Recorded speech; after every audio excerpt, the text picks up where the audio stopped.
beautiful and cheerful morning to all my lovely students.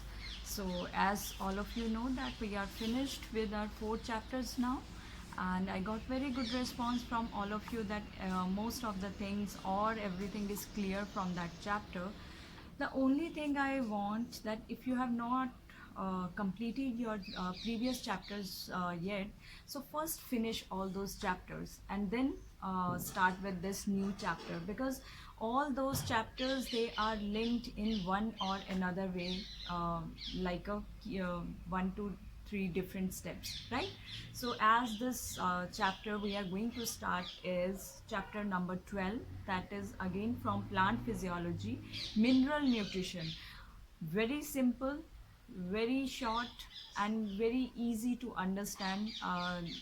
This chapter is very easy. So the only thing is you have to be regular in your studies. If you will daily watch my videos, then it will not be a burden for you. So daily watch my video, try to solve questions with me, and definitely you will be able to learn new concepts, right? So let's start with our chapter number 12, that is mineral nutrition. Let's enjoy this video first. All living organisms, plants need nutrients for their proper growth and development. They get carbon, oxygen and hydrogen from air and water to carry out photosynthesis, which is a very important process for plants. But what about mineral nutrients? Where do they get their mineral nutrients from? The answer is soil. The presence of minerals in soil is a result of weathering of parent rocks. This means the parent rocks undergo various chemical and physical mechanical changes, leaving behind these mineral elements in the soil as a result. These minerals in soil are either in absorbed form or in dissolved form. So to absorb the minerals from the soil, plants use their roots and in some cases their leaves. The mineral nutrients absorbed have many functions and roles to play in the body of plants. They are constituents of various proteins, pigments, nucleic acids and enzymes. They also play roles in cell signaling and metabolism. Plants take up these mineral nutrients in the form of ions. This uptake of minerals can either be a passive process, termed as passive transport, which takes place along the concentration gradient, thus requiring no energy, or an active process, termed as active transport, which requires energy because it occurs against the concentration gradient. Chapter number 12, that is mineral nutrition. First question comes in mind is, what is mineral nutrition? What is that? And especially in case of plants. So what is mineral nutrition? The process. It is a process of obtaining very important nutrients. As if I say calcium, iron, these are the important supplements which are important in case of, we say calcium is very important for our body, iron is very important for our body, but is it only important for us? No, there are various inorganic nutrients which are important in case of plants also. So the process of obtaining inorganic nutrients and their use by the plants or their utilization by the plants for what? For growth and development, that is called mineral nutrition, right? So that type of nutrition, or in which various inorganic nutrients are used by the plants. There are various methods they were developed to study the mineral requirements, but the first time in 1860, German botanist Julius von Sachs, what was the scientist name? Julius, or Julius, not Julius, it is Julius von Sachs.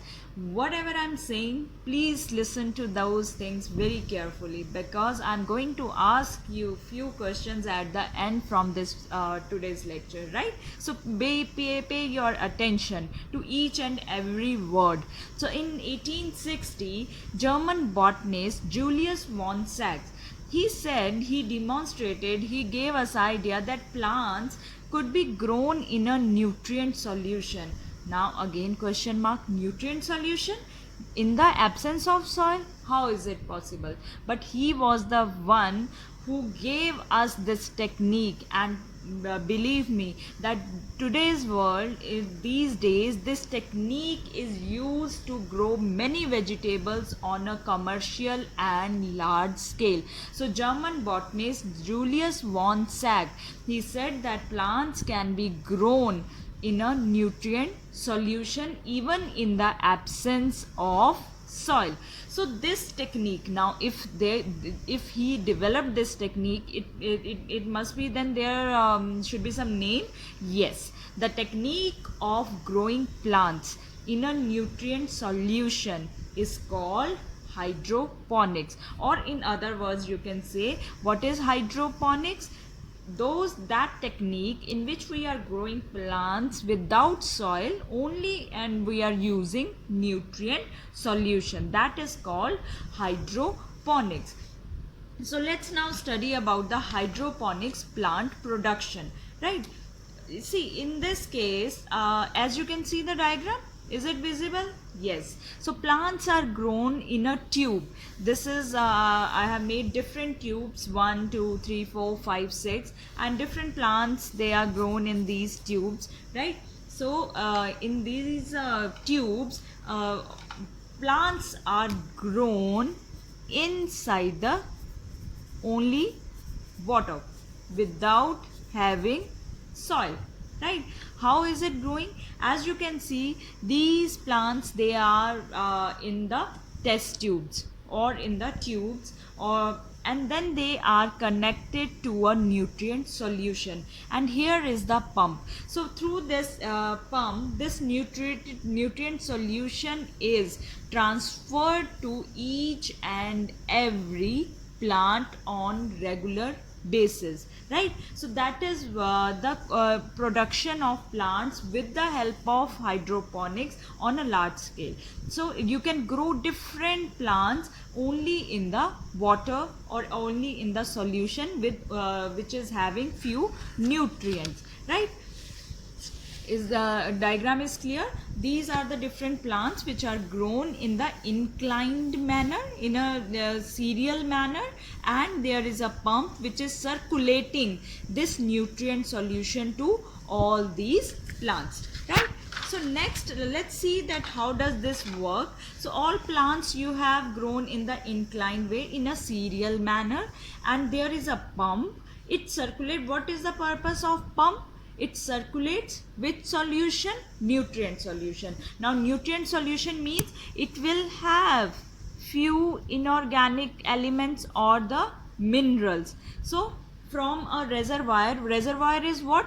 From a air tank through in which you are putting the nutrient solution, or you are reserving the nutrient solution. So this solution flow to the each tube and then again return to reservoir. Now plants are placed like this, and where is the gravity? Gravity is here, and here is your reservoir. So solution flows down the tube and then again return back to the reservoir due to the gravity. But roots of the plants, they are continuously bathed because it is functioning with the pump. So the roots of the plants, they are not dry, they are continuously bathed. Bath is like they are continuously floating in the nutrient solution, right? They are not dry, they are continuously present in that water solution or the mineral solution or nutrient solution, right? So this is the that is how we grow the plants through the hydroponics. Now let's talk about the uses of hydroponics.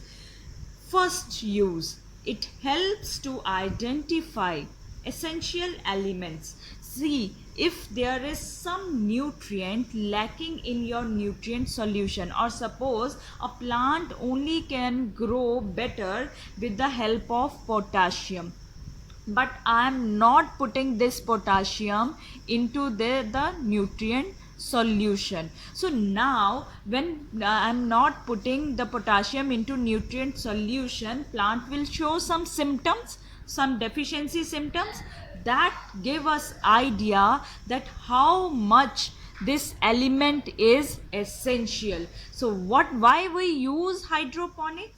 first very much important point is that it helps to identify essential elements with their deficiency symptoms.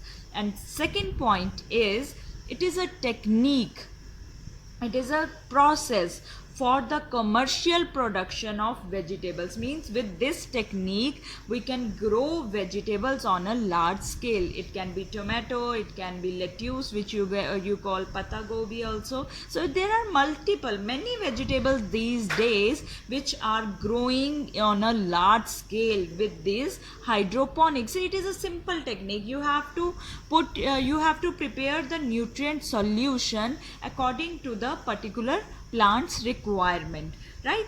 Next one is the most important thing when we are talking about elements, right? We are talking about minerals. Now how can you say that this mineral is essential, this mineral is not essential? So there is some criteria for essentiality, but before that I want to tell you that these essential elements or most essential, most important elements which are required by plants, they can be categorized into two types.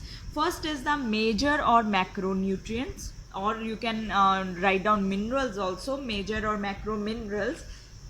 And second category is minor micro trace elements. And I am very confident now, if I am saying major and macro, my students, they know that what do you mean by major. They know that this nutrient is required in large quantity, right? So minor means that is required in very less quantity. So those elements which are required in large amount in a plant tissue. Now these values, they are written in different ways in different kinds of books. Best way is write to 1 to 10 mg per gram of dry weight, and few books you will get this 10 millimole per kg also. This is also correct units, so you can write down any of them, right? 10 mg per gram is also correct, 10 millimole per kg is also correct. It only depends the converse, that how you change them into the different units. So don't get confused that why is it so. It is only that we have changed here in the gram into the kg and mg to the millimole. So both units are correct. Present major is large amounts and minor is very small amounts. So it will be, obviously it will be less than 10 mg per gram of, now which dry weight? Dry weight of the plant tissue. If you are taking plant and you want to know that which nutrients they are major, those are minor, so we are taking the dry weight here, means when complete water is evaporated.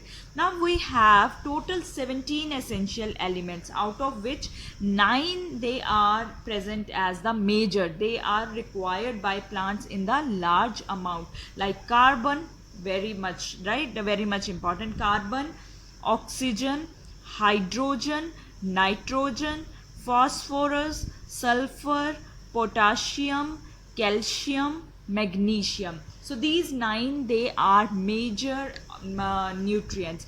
Then if we talk about the minor nutrients, they are 8 in number. Iron, manganese, they are required little less in quantities, right? Even very less than that, 10 mg per gram. So iron, manganese, boron, zinc, copper, chlorine, nickel, molybdenum. So these are our minor or micro elements, right?